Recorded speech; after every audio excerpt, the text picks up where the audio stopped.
قرآن کریم میں سامعین کرام اللہ تعالیٰ اپنی ان چاروں صفات کے متعلق فرماتا ہے.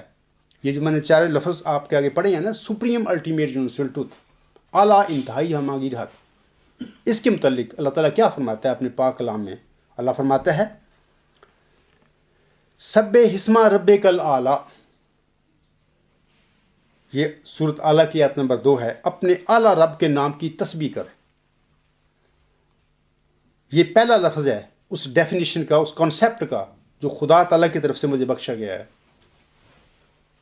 اور اس کانسیپٹ کے متعلق سقراط نے اپنی زندگی میں کچھ نہیں بتایا تھا، اور نہ اس کے بعد آج تک مجھ سے پہلے تک کوئی فلسفی اس کانسیپٹ کے متعلق کوئی چیز بتا سکا ہے.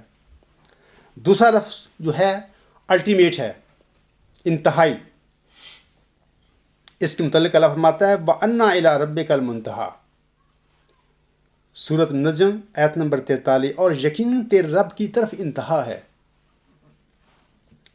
اسی آیت کی تشریح کے ضمن میں حضور اسلام فرماتے ہیں، یعنی حضرت بانی جماعت اسلام فرماتے ہیں، اور اسی وجہ سے دنیا میں طرح طرح کے علوم پیدا ہو گئے ہیں، کیونکہ کوئی حصہ مخلوقات کا علت و معلول کے نظام سے باہر نہیں. بعض کے لیے بطور اصول اور بعض بطور فرع کے ہیں. اور یہ تو ظاہر ہے کہ علت یا تو خود اپنی ذات سے قائم ہوگی یا اس کا وجود کسی دوسری علت کے وجود پر منحصر ہوگا، اور پھر یہ دوسری علت کسی اور علت پر وعلی ھذا القیاس. اور یہ تو جائز نہیں کہ اس محدود دنیا میں علل و معلول کا سلسلہ کہیں جا کر ختم نہ ہو اور غیر متناہی ہو. تو بالضرورت ماننا پڑا کہ یہ سلسلہ ضرور کسی اخیر علت پر جا کر ختم ہو جاتا ہے. پس جس پر اس تمام کی انتہا ہے وہی خدا ہے. اسلامی اصول کی فلسفی روحانی خزائن جلد 10 صفحہ 369 پر حضور صلی اللہ علیہ وسلم کے یہ الفاظ پڑھے جا سکتے ہیں. اس ڈیفینیشن کا جو تیسرا لفظ ہے میں پڑھتا ہوں، یعنی یونیورسل یا ہماگیر. یہ بھی اللہ تعالیٰ کی ایک صفت ہے. اللہ تعالیٰ اپنی اس صفت کے متعلق فرماتا ہے اللہ نور السماوات والارض.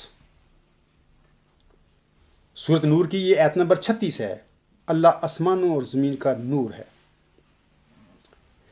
سامعین کرام، میں نے سجدہ میں جو مقبول الہامی دعائیں پڑھی تھیں، ان میں سے ایک یہ دعا تھی رب ارنی انوار کل کلیات.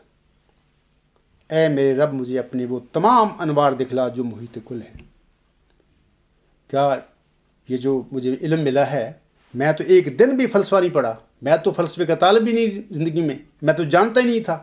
جب یہ سلسلہ شروع ہوا کہ سقراط کا جو یہ مقولہ ہے یا ایک تھیوری ہے ورچوئس نالج، اس کے متعلق میں تو یہ نہیں جانتا تھا کہ what is the subject matter of philosophy.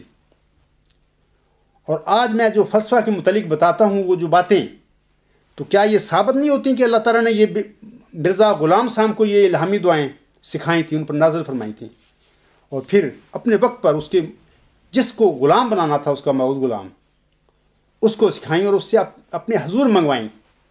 اور پھر ان دعاؤں کی قبول کے نتیجے میں اللہ تعالیٰ نے مجھے ان نوروں سے آگاہ فرمایا جو محیط کل ہیں. چوتھا لفظ جو ڈیفینیشن جو میں دیتا ہوں لوگوں کو، سپریم الٹیمیٹ یونیورسل ٹروتھ، چوتھا لفظ اس کا حق ہے، ٹروتھ ہے. یہ بھی اللہ تعالیٰ کی ایک صفت ہے. اس کے متعلق اللہ تعالیٰ اپنے کلام میں فرماتا ہے. میں ایک بڑی چھوٹی ایک مثال دے رہا ہوں. میری کتاب میں بڑی تفصیل ہے ان باتوں کی. جو زیادہ تفصیل سے پڑھنا چاہیں وہ کتاب سے پڑھیں، کیونکہ میں خطبہ میں اتنا ٹائم نہیں ہوتا. میں مختصر کر کے چھوٹی باتیں بتا رہا ہوں. اللہ تعالیٰ فرماتا ہے ان اللہ هو الحق المبین. سورۃ نور آیت نمبر 26 کہ اللہ ہی حق ہے کھلا کھلا.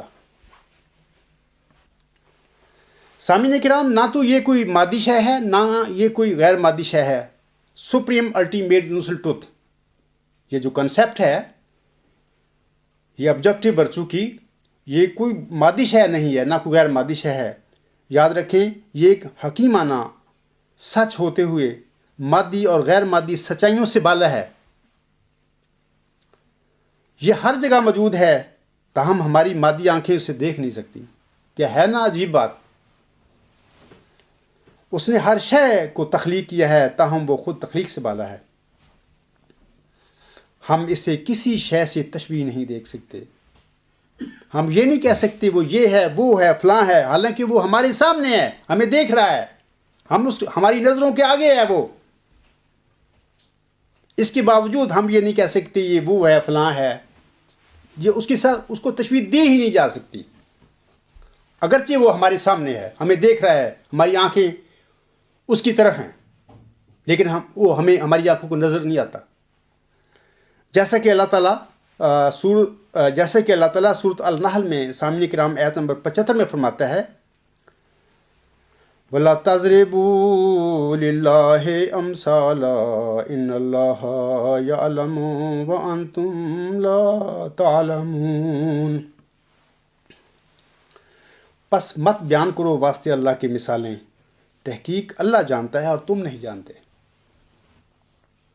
اسی طرح اللہ تعالیٰ سورۃ شورا کی آیت نمبر 12 میں فرماتا ہے، لیسا کمثلہ شیئن وہو السمیع البصیر. اس جیسی کوئی شے نہیں اور وہ سنتا اور دیکھتا ہے. کیا تم لوگ سوچو، غور کرو، سپریم الٹیمیٹ یونیورسل ٹروتھ کو کسی مادی کسی غیر مادی چیز سے تم تشبیہ دے سکتے ہو؟ ہرگز نہیں. ٹرائی کرو، سوچو، غور کرو، فکر کرو اس پہ.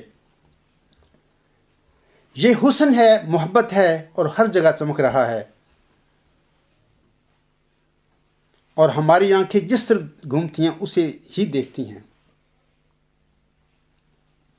کسی شاعر نے کیا خوب کہا ہے،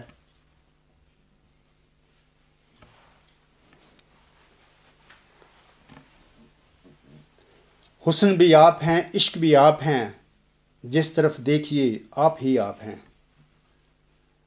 اسی طرح حضرت بانی جماعت علیہ السلام کو اسی کے متعلق یعنی آبجیکٹو ورچو یعنی سقراط کا وہ جو ایریٹے یونانی لفظ تھا جس کو اس نے نالے کے ساتھ تشبیہ دی تھی، اس کے متعلق حضرت بانی جماعت علیہ السلام کو الہام نے فرمایا گیا تھا، جدھر دیکھتا ہوں ادھر تو ہی تو ہے. مزید میں آپ لوگوں کو بتاتا ہوں کہ نیکی کا یہ وہ تصور ہے، یہ وہ ڈیفینیشن ہے جس کے متعلق حضرت مرزا غلام علیہ السلام اپنے منظوم کلام میں فرماتے ہیں، کس قدر ظاہر ہے نور اس مبدع الانوار کا، بن رہا ہے سارا عالم آئینہ ابصار کا. چشمہ خورشید میں موجیں تیری مشہود ہیں، ہر ستارے میں تماشا ہے تیری چمکار کا. یہ وہ آبجیکٹو ورچو ہے سلطانی صاحب جس کو سقراط نے نیکی علم کہا تھا اور جس کے بارے میں اللہ تعالیٰ نے فرمایا ہے ورچو از گاڈ. سامعین کرام، یہ جو سپریم الٹیمیٹ یونیورسل ٹروتھ ہے، یہ وہ وجود ہے آبجیکٹو ورچو. اس کے 4 چہرے ہیں، اس پر غور کرنا، آپ غور